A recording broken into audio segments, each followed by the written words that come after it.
Okay guys, welcome to another video. Today's Thursday. We are on day 10 of the college countdown.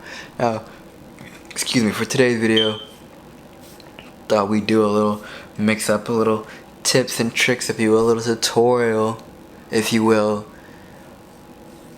for you guys, to show you guys how to start taking better photos, more professional photos. Because I know some of y'all DM me and snap me, be like, yo bro, how do you take photos like that, bro?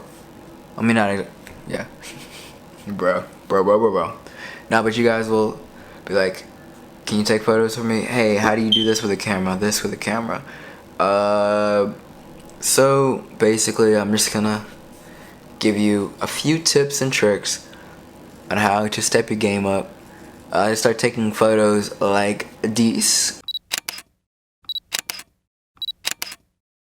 Now, I am by no means the best photographer in the world or a professional photographer, but I do feel like I have a little bit more insight than some people who are in my spot, because I don't know, I feel like I take pretty good photos. I don't take the best photos, but I do think I give you guys a few tips, a few tricks. So, tip number 1, very simple: tripod.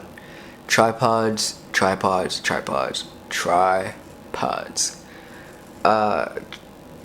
They're really important.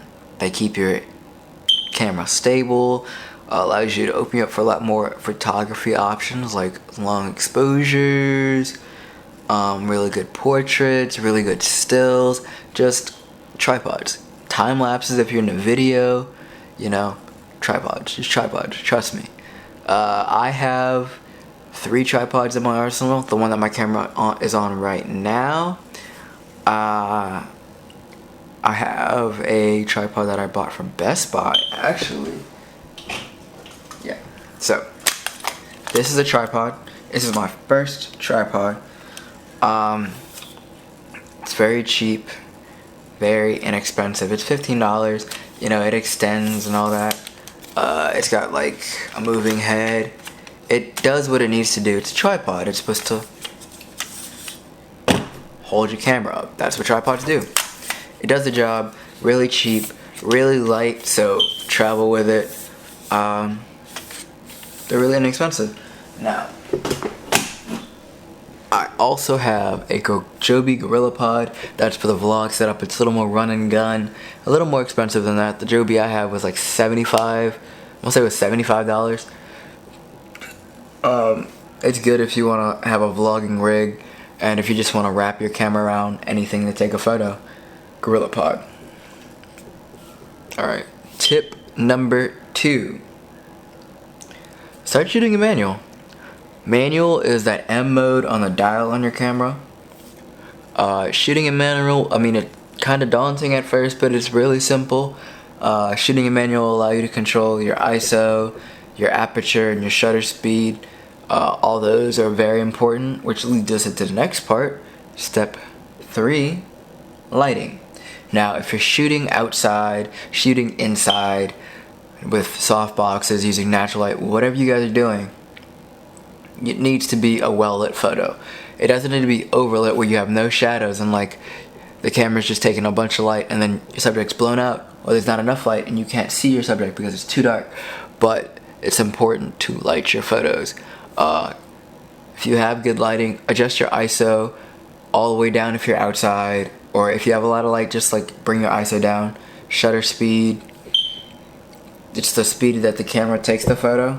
So if you have a higher shutter speed, the less light is getting in.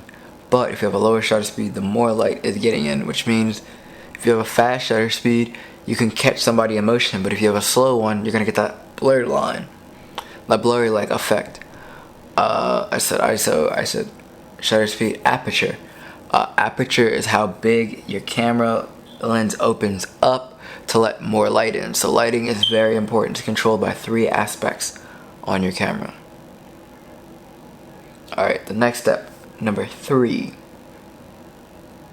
is going to be focus. Focus.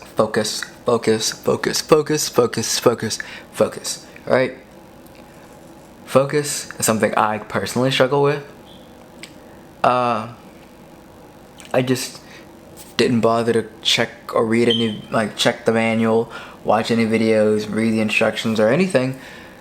There's an autofocus on here and that I now live by. I used to try manual focus everything. It's really hard. I do not recommend it at all. So, autofocus. It's there for a reason. Use it. Okay? And my fourth tip, probably my last tip, is going to be shooting in a flat image profile or a log profile.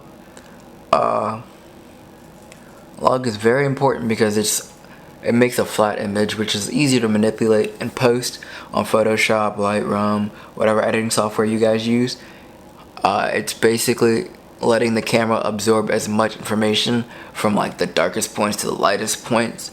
And with a raw photo, you can push your image a lot farther, which is good and bad because you can push it farther if you screw up, but sometimes you might push it too far and it might not look so good. But it's important to shoot in raw. And it's just a lot more information for the camera. You could blow it up, shrink it down. Shooting in raw. Alright guys, I think that's all the tips I have for you guys today.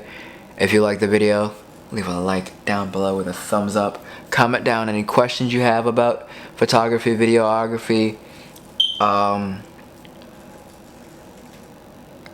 anything you might want to tell me that I don't know.